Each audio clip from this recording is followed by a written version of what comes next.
नमस्कार सभी दर्शकों का बहुत बहुत स्वागत।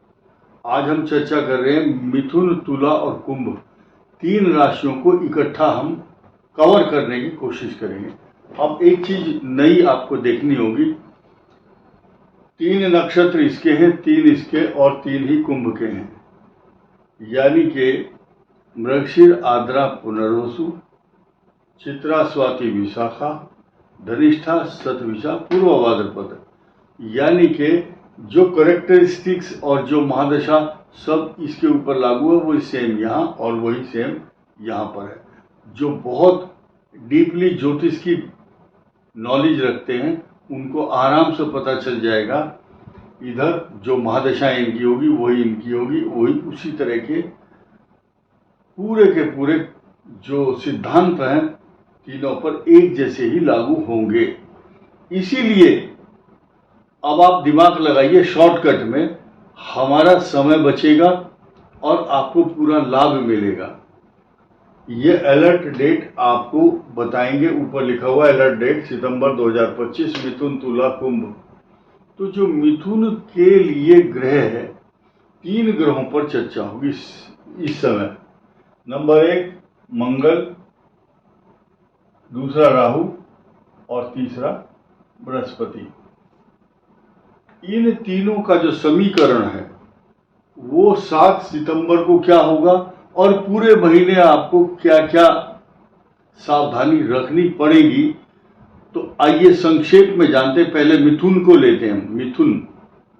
मिथुन के चतुर्थ भाव में मंगल होगा, अशांत करेगा 13 सितंबर तक। 13 सितंबर के बाद आपको राहत देगा मंगल, क्योंकि स्थान परिवर्तन हो जाएगा। तो मंगल कष्टकारी बना हुआ चतुर्थ भाव में, माता के लिए कष्ट, घर में अशांति, क्लेश और एक जगह टिकने नहीं दे रहा, बिना बात के रगड़े झगड़े और लफड़ों में आपको घसीट रहा है। और दूसरा, ये जो बृहस्पति ग्रह है ये मिथुन राशि पर ही चल रहा है, तो मिथुन पर कई प्रकार के सुख, वैभव, तरक्की, सेफ्टी, सुरक्षा देता है, मान सम्मान भी बढ़ाता है। लेकिन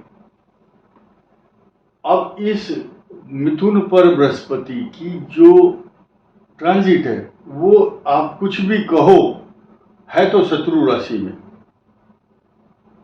मिथुन बृहस्पति के लिए शत्रु राशि मानी जाती है, लेकिन अब बृहस्पति की एक क्वालिटी है, जिस राशि के साथ रहते हैं उसको पूरा संरक्षण, अमृत तत्व, अमृत काल होता है उस राशि का।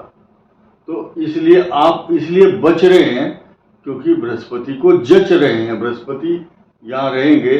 बृहस्पति पूरा का पूरा अध्यक्ष है पूरी ज्योतिष शास्त्र का। जहाँ बैठेंगे समूचे, जैसे कोई बड़ा वीआईपी किसी फंक्शन में होगा तो सारे पत्रकार और कैमरामैन उसके ऊपर फोकस करते हैं। ये बृहस्पति की सत्ता है, बृहस्पति का महत्व है, वेरी इंपॉर्टेंट प्लेनेट। ये हुआ क्लियर। अब राहु केतु पर लेते, जब राहु की चर्चा होगी तो केतु की भी होगी। आपके थर्ड हाउस में केतु और 9th हाउस में भाग्य स्थान में राहु, तो ये सरप्राइज देंगे। आपका जो काम बनेगा अचानक तो राहु के कारण बनेगा। राहु छाया ग्रह है, राहु किसी राशि का स्वामी नहीं है, याद रखना। Rahu is not Lord any राशि। राहु अमर जरूर है लेकिन अमीर नहीं है वो। अब ये क्या है, ये अपने जो दायित्व हैं, राहु छाया ग्रह प्लेनेट ऐसा है, अपनी शैडो के कारण वो अपना दायित्व समझता है कि मिथुन के 9वें भाव में अगर मैं बैठा हूं तो मुझे कुछ ना कुछ अपनी जिम्मेदारी निभानी है। और जब केतु तीसरे भाव में होगा तो आपकी भुजाओं में कष्ट, कंधों में दर्द, स्पाइनल कॉर्ड से रिलेटेड प्रॉब्लम।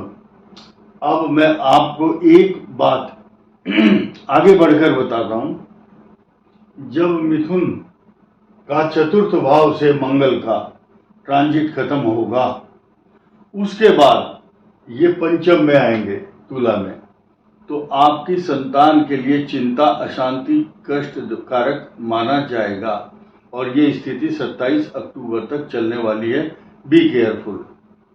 अब आइए तुला पर। तुला के लिए इन तीनों का ट्रांजिट बताता हूं। तुला पर राहु जो है अभी संतान स्थान पर होंगे। संतान के प्रति चिंता, संतान के प्रति लाइबिलिटीज, अपने उत्तरदायित्व आप पूरे करते हुए अपना जो दायित्व निभाएंगे।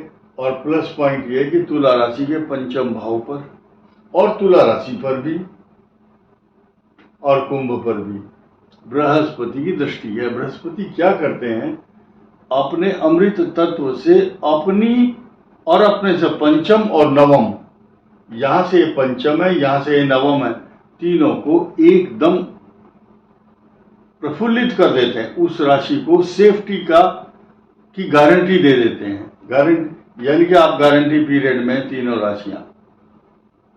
तो राहु आपके लिए हुआ पंचम भाव में, बृहस्पति की दृष्टि, इसको पॉजिटिव मानकर चलिए। यह आपके लिए लाभदायक रहेगा। संतान के लिए भी भले ही कष्ट हो, लेकिन ये निराकरण करने वाले हैं।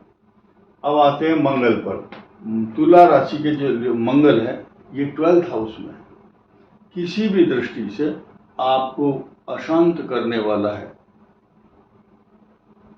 एक्सपेंसेस, व्यर्थ की यात्रा और एंजाइटी, तनाव, चिंता, क्रोध तथा जब आप कहीं जाते हैं तो आपकी एनर्जी वेस्ट हो रही, टाइम भी वेस्ट हो रहा है, पैसा भी अधिक खर्च होता है। अपेक्षा से अधिक खर्च करना पड़ता है। तुला राशि पर अभी लेटेस्ट एक वीडियो रिलीज किया गया था, उसमें और अधिक जानकारी दी गई है, लेकिन यहाँ भी हम आपको बहुत सारी इंफॉर्मेशन दे रहे हैं। तुला राशि का जो बृहस्पति है वो साथ ही साथ आपके भाग्य स्थान को कवर कर रहा है। और वो आपके पराक्रम को भी देखता है, आपके संतान भाव को भी देखता है और आपकी राशि को भी देखता है। तो तुला राशि भाग्यशाली है। ये तीनों ही भाग्यशाली इस दृष्टि से कि बृहस्पति से दृष्ट है।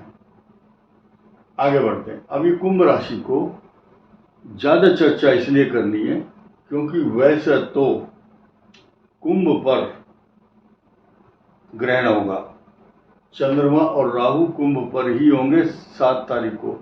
6 तारीख से ही तनाव शुरू हो जाएगा, लेकिन ये जो 2 राशियां हैं इनके ऊपर बहुत बुरा असर इसलिए पड़ेगा तुला पर, तो क्योंकि मंगल भी 12th में है। इसको इसलिए पड़ेगा क्योंकि चतुर्थ में मंगल होगा। लेकिन सुरक्षा की गारंटी बृहस्पति इसलिए दे रहे हैं यहाँ पर कि मिथुन पर हैं तो मिथुन को सुरक्षात्मक दृष्टि से पल्लवित और पोषित कर रहे हैं। और एक नई चीज अब खुशी मिलेगी आपको, कुंभ राशि का जहां चंद्रमा और राहु होगा 7 तारीख को, एक दिन पहले भी होगा, एक दिन बाद भी होगा, तो उस समय बृहस्पति का कुंभ पर पूर्ण रूप से एकाधिकार होगा। ये जो एंजाइटी, तनाव, चिंता, अशांति जो है, बृहस्पति को अलग से कवर करना ठीक नहीं है। हम सिर्फ बृहस्पति की विशेषता इस बात को बता करके खत्म करते हैं बात को कि जब कुंभ पर बृहस्पति की दृष्टि है तो आप निश्चिंत हो जाइए। ये कुंभ और कुंभ पर चंद्रमा और राहु का जो ट्रांजिट है 7 तारीख का ग्रहण का, ये पूरे बहुत ज्यादा तनाव देने वाला होगा। हंसने की इच्छा करता है आदमी, लेकिन हंसा नहीं जाता, लेकिन कुछ लाभ जरूर होगा। 3 राशि बड़ी कीमती हैं, मिथुन, धनु और मकर, उनको इस ग्रहण का प्रभाव होगा बहुत अच्छा, पॉजिटिव। अब मैं राहु बताया, राहु कुंभ में है, राहु के साथ चंद्रमा ग्रहण योग बना, बृहस्पति की दृष्टि है, पॉजिटिव, आपको बचाएगा कई प्रकार की परेशानियों से। अब मंगल पर आते हैं। कुंभ का जो अष्टम मंगल चल रहा है वो आपको बीमारी, चोट, खर्चे और प्रोस्टेट प्रॉब्लम, ज्यादा एज के लोगों को अशांति, तनाव, इन्फेक्शन, स्टोमाटाइटिस और इसके अलावा आपको गैस्ट्रोएंटराइटिस, IBS, चक्कर आना, क्योंकि अष्टम मंगल जब होता है तो अष्टम मंगल अचानक रिस्क नहीं लेना चाहिए। रिस्क लेने वाले काम करेंगे तो उसका दुष्प्रभाव आपको देखने को मिलेगा। तो बी केयरफुल। ये जो 3 राशियां हमने कवर की है, ये ग्रहण की दृष्टि से तीनों ही बहुत संवेदनशील, सेंसिटिव हैं। तो ये जो मिथुन, तुला, कुंभ को हम अलर्ट डेट बताना चाहते हैं, उसके पीछे बहुत सारे कारण हैं। क्योंकि मंगल का परिवर्तन भी इसी महीने में होगा 13 तारीख को, और ग्रहण भी इसी 13 तारीख को होगा। इसके अलावा जो सूर्य का परिवर्तन है, सिंह से कन्या में जब सूर्य का प्रवेश होता है, उसको बोलते हैं कन्या आगत। कन्या राशि में आगत मैंने वेलकम करना सूर्य का। तो कन्या में आएंगे, तो कन्या राशि में आने के बाद सूर्य इनके लिए चतुर्थ, इनके लिए द्वादश, इनके लिए अष्टम। तो किसी भी दृष्टि से इन तीनों के लिए सूर्य का जो ट्रांजिट है वो अच्छा नहीं माना जाएगा। इसका तरीका क्या है? फिर आपको हनुमान चालीसा, बजरंग बाण का पाठ, गणेश जी की उपासना, इन तीनों के लिए, इनका चतुर्थ और इनकी राशि का स्वामी, इनका भाग्य स्थान और इनका अष्टम और पंचम भाव, ये इसलिए गणेश जी की उपासना। बुध जो है, बुध कुमार अवस्था का प्रतीक है ग्रह, और उसके आराध्य देवता कौन है? भगवान गणेश। एक मंत्र पढ़ो, ओम गम गणपतये नमः, एक माला का जाप करना, और ऐसा करते ही आपके मार्ग में आने वाली जो गंभीर समस्याएं हैं उनका निराकरण धीरे धीरे होगा। जल्दबाजी नहीं करना, पैनिक क्रिएट नहीं करना, और इस ग्रहण और सूर्य और राहु केतु बृहस्पति के ट्रांजिट से डर करके आपको नहीं बैठना। कोई नुकसान गंभीर नहीं होगा। आइए अलर्ट डेट की बात करते हैं। सितंबर मास में इन तीनों राशियों के लिए कौन सी तारीख सचेत रहने की है? कोई ऐसा रिस्क वाला काम ना करें, वाहन ठीक चलाएं, खान पान का ध्यान रखें और विवादों से बचें। खर्च करते समय you should be very very careful. Expensive कोई भी बात करते हैं, कोई पैसा लगाते हैं तो सचेत होकर के काम करें। अलर्ट डेट है 3, 4, 5, 6, 3, 4, 5, 6, 12, 13 और 14 सितंबर। उसके अलावा 21, 22 और 23 ये सितंबर की तारीख है। आपके लिए बहुत अलर्ट रहने वाली है। सचेत होकर के कार्य करेंगे तो अच्छा रहेगा। ग्रहण के दिन कोई पुराना वस्त्र, पुराना छाता, मसूर की दाल या गरीबों के लिए, असहाय लोगों के लिए अन्न का दान करना, ये आपके लिए बहुत शुभ रहेगा।